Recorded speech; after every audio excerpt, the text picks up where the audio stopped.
नमस्कार साथियों, स्वागत है आप सभी का आरसीसी स्टडी ग्रुप में। और आज हम लोग पढ़ने वाले हैं लवन क्या है। क्या पढ़ने वाले हैं? लवन क्या है। लेकिन लवन पढ़ाने से पहले होली की बहुत बहुत ढेर सारी शुभकामनाएं सभी को, सभी विद्यार्थियों को होली की ढेर सारी शुभकामनाएं। बच्चे एक आवश्यक सूचना ये है कि आप जहाँ भी हैं मस्त से रहिए, मस्ती से रहिए और मस्ती करिए। लेकिन एक बात का ध्यान देना है भाई कि लड़ाई झगड़ा नहीं होना चाहिए। एकदम अच्छे से होली का आनंद लीजिए, है ना। वो फेस में ज़्यादातर रंग का उपयोग नहीं करें, नहीं तो आपका वो केमिकल वाला रंग से आपका जो फेस जो होगा वो खराब हो जाएगा। चलिए तो हम लोग टॉपिक पर चलते हैं, है ना। बच्चे जैसे जानते हैं कि लवन क्या है ना। तो भाई सुनो, लवन बनाने की बहुत सारी प्रक्रियाएं हैं, है ना। लवन बनाने के बहुत सारे विधि हैं जिससे आप क्या कर सकते हो, लवन को बना सकते हो। अगर कह दिया जाए कि लवन बनाने का विधि को बताएं, है ना, किसी दो विधि द्वारा या तीन विधि द्वारा, तो भाई सुनो, विभिन्न प्रकार से है जो आप बना सकते हैं, कह सकते हैं। अगर कह देंगे कि जब अम्ल और भस्म आपस में विक्रिया करता है बच्चा, तो लवण और जल बनता है। क्या बनता है? लवण और जल बनता है। चाहे तो हम ये भी कर सकते हैं कि जब धातु को, है ना, धातु को अम्ल के साथ अभिक्रिया कराते हैं तो लवण बनता है। जब धातु को भस्म के साथ अभिक्रिया कराते हैं तो लवण बनता है ना। जब धातु के ऑक्साइड को अम्ल के साथ अभिक्रिया करते हैं तो लवण बनता है और जल बनता है। आप ये भी कर सकते हो कि जब अधातु के ऑक्साइड को जब भस्म के साथ अभिक्रिया कराते हैं तो क्या बनता है बच्चा? लवण बनता है। और ये क्या है कि ऐसे क्वेश्चन को एग्जाम में पूछ लिए जाते हैं बच्चे, ऐसे क्वेश्चन को एग्जाम में पूछ लिए जाते हैं। तो अतः आप सबसे रिक्वेस्ट है कि पूरा वीडियो को देखें, पूरा अंत तक देखें। हम लवन पर बात करने वाले हैं, लवन के गुण के ऊपर बात करने वाले हैं। अगर अच्छा लगे तो लाइक और सब्सक्राइब करें, है ना, और शेयर करें, ठीक है ना। और जो बच्चे इस चैनल को आगे बढ़ाने में मदद कर रहे हैं उसको दिल से धन्यवाद कि जो पूरी तरह से लगे हुए हैं, है ना, एकदम अपना काम दाम छोड़ करके पूरा चैनल को प्रचार प्रसार में शेयर करने में वो समय को थोड़ा सा क्या कर रहे हैं, वो निकाल रहे हैं। चलिए ठीक है, तो लोग चलते हैं। आइए, यहाँ क्या है भाई, यहाँ कहता है कि लवण, क्या कहता है बच्चा? लवण। तो लवण कैसे बनता है? अगर आप धातु को, जिंक को अगर H2SO4 के साथ अभिक्रिया कराएंगे तो क्या बनेगा भाई? क्या बनेगा? ZnSO4 बनेगा और क्या बनेगा? H2 बनेगा। क्या बनेगा? H2 बनेगा, है ना। तो हम कह सकते हैं कि धातु को जब अम्ल के साथ अभिक्रिया कराते हैं तो लवण बनता है और हाइड्रोजन गैस बनता है। इतना समझ में आ रहा है बच्चा? चलिए यहाँ देखिए, यहाँ क्या कर रहा है? यहाँ कह रहा है कि जब धातु को, है ना, इसके NaOH के साथ, तो क्या बनेगा? Na2 ZnO2 अब प्लस क्या बनेगा भाई? H2S। मतलब ये हुआ कि जब जिंक को सोडियम हाइड्रोक्साइड के साथ अभिक्रिया कराते हैं तो बनता है सोडियम जिंकेट। इसका नाम क्या है भाई? सोडियम जिंकेट नाम है। और उसके साथ साथ क्या निकलता है? हाइड्रोजन गैस निकलता है। क्या निकलता है? हाइड्रोजन गैस निकलता है। तो हम कह सकते हैं कि जब जिंक को सोडियम हाइड्रोक्साइड के साथ अभिक्रिया कराते हैं तो क्या बनता है? सोडियम जिंकेट बनता है, जो एक लवण है। और उसके साथ साथ क्या निकलता है? हाइड्रोजन गैस निकलता है। यहाँ देखो, जब कॉपर ऑक्साइड को HCl के साथ अभिक्रिया कराते हैं, जब कॉपर ऑक्साइड को HCl के साथ, तो क्या बनेगा भाई? CuCl2 बनेगा और प्लस क्या बनेगा? H2O बनेगा। क्या बनेगा? H2O। ये धातु का ऑक्साइड है बच्चा। ये क्या है तुम्हारा? धातु का ऑक्साइड। और धातु का ऑक्साइड क्या होता है? भस्मीय होता है। क्या होता है बच्चा? भस्मीय होता है। तो धातु का ऑक्साइड भस्मीय है, तब उसको अम्ल के साथ अभिक्रिया कराएंगे तब लवण और जल बना, तब तो बना लवण और जल। चलिए एक और चीज है ना, जब HCl को NaOH के साथ अभिक्रिया कराएंगे, जब HCl को NaOH के साथ अभिक्रिया कराएंगे तो क्या बनेगा? NaCl बनेगा और क्या बनेगा बच्चा? H2O बनेगा। क्या बनेगा? H2O बनेगा। तो बात को समझ रहे हो ना। तो ये सब लवण बनाने की विधि है।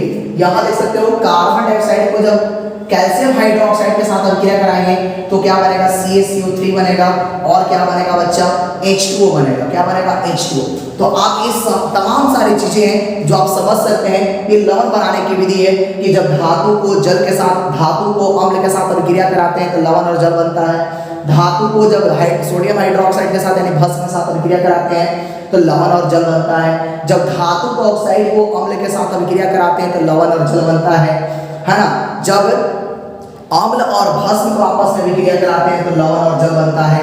जब अधातु के ऑक्साइड को भस्म के साथ अभिक्रिया कराते हैं तो लवण और जल बनता है।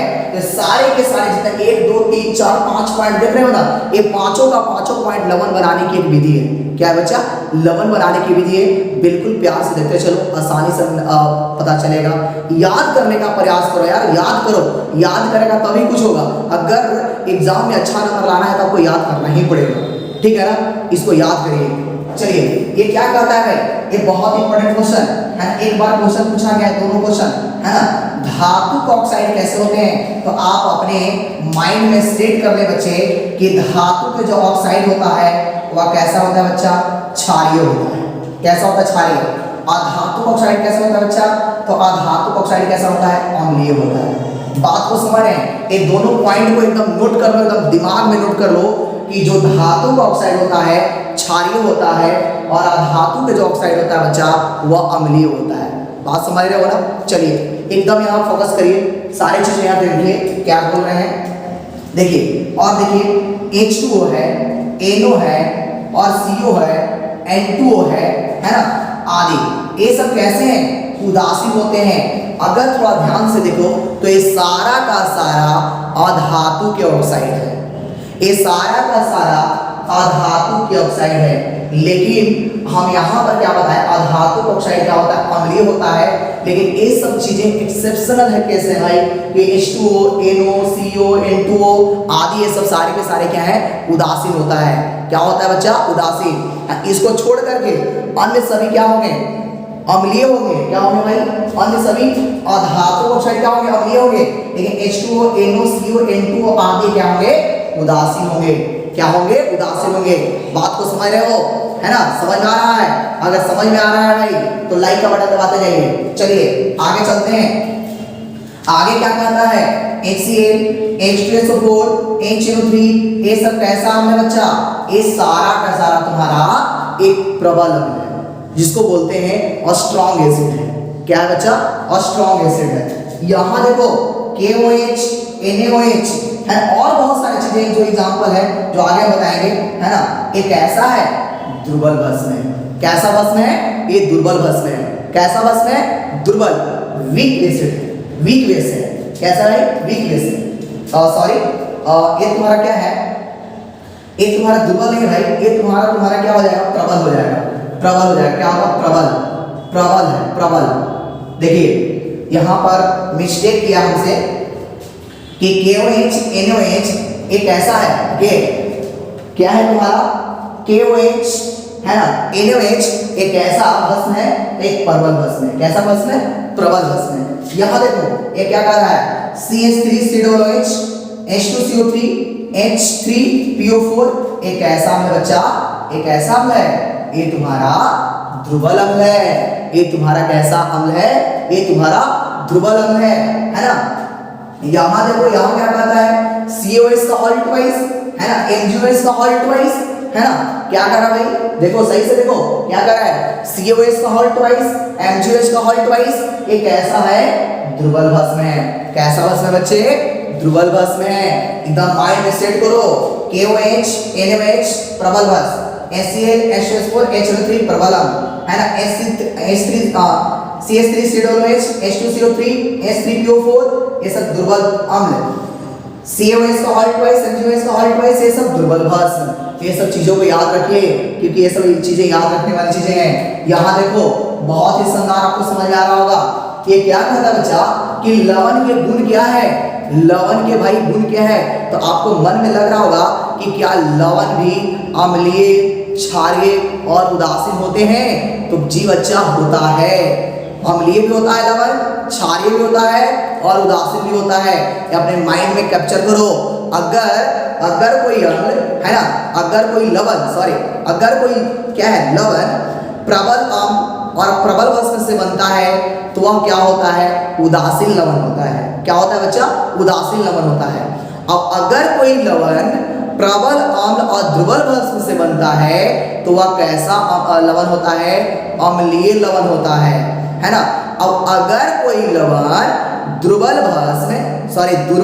अम्ल और प्रबल भस्म से मिलकर बनता है तो वह कैसा लवण बनता है? तो वह बनता है भस्मीय लवण बनता है। क्या बनता है? भस्मीय लवण। इतना बात समझ में आ गया भाई? बिल्कुल समझ में आ रहा है कि लवण भी होते हैं, अम्लीय होते हैं, क्षारीय होते हैं और उदासीन होते हैं। प्रबल अम्ल और प्रबल भस्म तो कैसा लवण बनेगा? उदासीन लवण बनेगा। अगर प्रबल अम्ल दुर्बल भस्म रहेगा तो कैसा लवण बनेगा? अम्लीय लवण बनेगा। अगर दुर्बल अम्ल और प्रबल भस्म मिलेगा तो वहां पर क्षारीय लवण बनेगा, भस्मीय लवण बनेगा, जिसका pH मान 7 से अधिक होगा। इतना समझ आ रहा है? ये लवण का गुण है, ये बहुत, इसका एग्जाम्पल बहुत बहुत बहुत इंपॉर्टेंट है, क्योंकि यहां से क्वेश्चन कर दिए जाते हैं, 4 ऑप्शन दे देगा और 4 ऑप्शन में से बोल देगा कि कौन सा लवण का pH मान 7 से कम है, या कौन सा लवण का pH मान 7 से अधिक है, या कौन सा लवण का pH मान है ना 7 के बराबर है। तो ऐसे क्वेश्चन पूछ ले जाते हैं। तो आइए देखते हैं, इस पर विशेष रूप से फोकस करते हैं कि लवण के गुण क्या होता है। बात को समझ रहे हो ना? एकदम अच्छे से समझते चलो कि क्या है। यहाँ देखो, कहता है कि प्रबल अम्ल है ना, प्रबल अम्ल और प्रबल भस्म मिलेगा, है ना, प्रबल अम्ल और प्रबल भस्म मिलेगा तो कैसा लवण बनेगा बच्चा? ये कैसा लवण बनेगा? ये तुम्हारा उदासीन लवण बनेगा। कैसा लवण बनेगा? उदासीन लवण बनेगा, जिसका pH मान कितना के बराबर होगा? 7 के बराबर होगा। जैसे KCl, NaCl, KNO3, Na2SO4 है ना, ये सारे के सारे क्या है बच्चे? इस सारे के सारे जो एग्जाम्पल है वह उदासीन लवण का एग्जाम्पल है। किसका एग्जाम्पल है? उदासीन लवण का एग्जाम्पल है ना। देखिए एक एग्जाम्पल लिया गया है कि देखिए यहाँ प्रबल अम्ल लिया गया है ना, प्रबल अम्ल लिया गया है, यहाँ प्रबल भस्म लिया गया है, तो यहाँ पर लवण बन रहा है KCl और H2O बन रहा है, तो ये तुम्हारा जो लवण बना इसी का pH मान 7 के बराबर होगा। एक और एग्जाम्पल लिया गया है HCl जो प्रबल अम्ल है, NaOH तुम्हारा क्या होना? प्रबल भस्म है। जब दोनों बन रहा है, मिल रहा है, तो क्या बन रहा है? NaCl बन रहा है। क्या बन रहा है बच्चा? NaCl बन रहा है और H2O बन रहा है, तो KCl, NaCl एक ऐसा उदासीन लवण है जिसका pH मान कितना होगा? 7 के बराबर होगा। इतना बात समझ रहे हो ना? चलिए आगे क्या कहता है? आगे कहता है कि प्रबल अम्ल और दुर्बल भस्म है ना, प्रबल अम्ल और दुर्बल भस्म आपस में जब बच्चा मिलता है तो कैसा लवण बनता है बच्चा? है ना, अम्लीय लवण बनता है। कैसा लवण बनता है? अम्लीय लवण। जब प्रबल अम्ल और दुर्बल भस्म आपस में मिलेगा तो अम्लीय लवण बनेगा।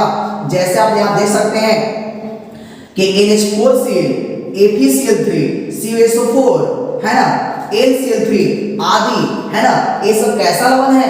ये सारे के सारे तुम्हारा लवण अम्लीय लवण है, जिसका विलयन का pH मान 7 से क्या होगा बच्चा? जिसका विलयन का pH मान 7 से क्या होगा तुम्हारा? कम होगा। जैसे एग्जांपल में दे सकते हैं HCl तुम्हारा प्रबल अम्ल है। देखो यहाँ पर लिखे थे HCl तुम्हारा प्रबल अम्ल है ना, प्रबल अम्ल है, और यहाँ पर जो तुमको दिखाई पड़ रहा है एक तुम्हारा NH4OH, ये तुम्हारा दुर्बल भस्म है। ये कैसा तुम्हारा भस्म है? दुर्बल भस्म है। जब प्रबल अम्ल और दुर्बल भस्म आपस में मिल रहा है तो लवण तो बन रहा है बच्चा, लेकिन कैसा लवण बन रहा है? अम्लीय लवण। कैसा लवण? अम्लीय लवण है ना। तो ये अम्लीय लवण है जिसका pH मान कितना होगा? 7 से कम होगा। कितना pH मान होगा? 7 से कम होगा, है ना। बात को समझ रहे हैं ना? बिल्कुल अच्छे से। ये पसीना का फायदा तुम उठाओ बाबू, ये जो पसीना निकल रहा है ये पसीना का फायदा उठा सकते हैं। फायदा कब उठा सकते हैं? आप कॉपी और कलम उठा करके आप नोट करिए और अच्छा रिजल्ट लाइए, और इसको चैनल को और बढ़ाने में आप मदद करिए। और क्या है कि आप अच्छा से अच्छा यहाँ पर फायदा उठा सकते हैं, है ना। यहाँ पर परफेक्ट पढ़ाई देंगे, परफेक्ट क्लास देंगे। हो सकता है कि मेरे आने वाला और फैकल्टी रहेगा इसमें बायोलॉजी और फिजिक्स का भी, है ना। चलिए और क्या है भाई? देखो H2SO4 है ना, CuOH का हॉल्ट वाइस है। जब आपस में विक्रिया करता है तो क्या बनता है बाबू? CuSO4 बनता है, और क्या बनता है? H2O बनता है। तो ये कैसा बना? ये तुम्हारा अम्लीय लवण बना। अब देखिए यहाँ क्या कर रहा है कि जब दुर्बल अम्ल एवं प्रबल भस्म है ना से बने लवण जो होते हैं बाबू, भस्मीय होते हैं। दुर्बल अम्ल एवं प्रबल भस्म से बने लवण कैसे होते हैं? भस्मीय होते हैं। इस पे ध्यान दीजिए, इस पे ध्यान दो। इससे कैसा होता है? भस्मीय होता है। जिसका पीएच मान क्या होता है, 7 से अधिक होता है। क्या होता है, 7 से अधिक। तो Na2CO3, NaCO3, CH3 और NaCl, ये है ना, ये सारे के सारे कैसा है, भस्मीय होते हैं। एक सब कैसे लवण है भाई, भस्मीय लवण है। कैसा लवण है, भस्मीय लवण है। जैसे आप देख सकते हैं कि यहाँ पर क्या लिया गया है, प्रबल भस्म लिया गया है, यहाँ पर दुर्बल अम्ल लिया गया है। तो जब प्रबल भस्म और दुर्बल अम्ल आपस में मिलता है तो लवण बनता है ना। और कैसा लवण बनता है, तो भस्मीय लवण बनता है, जिसका pH 7 के कैसा होता है बच्चा, बराबर होता है। आई होप आप लोग को बिल्कुल समझ में आया होगा। अगर कोई शिकायत है, अगर समझ में नहीं आ रहा है, तो आप कमेंट करके बता सकते हैं, पूछ सकते हैं जो क्वेश्चन आता है ना। इस पे तुरंत 12th क्लास के हम क्लास लेके आने वाले हैं, केमिस्ट्री का, है ना, केमिस्ट्री का क्लास लेके आ रहे हैं। तो आप लोग उसका आनंद ले, क्लास का भरपूर मजा ले, है ना। तो पूरा वीडियो देखने के लिए बहुत बहुत धन्यवाद। Thank you so much. मिलते हैं अगले वीडियो में।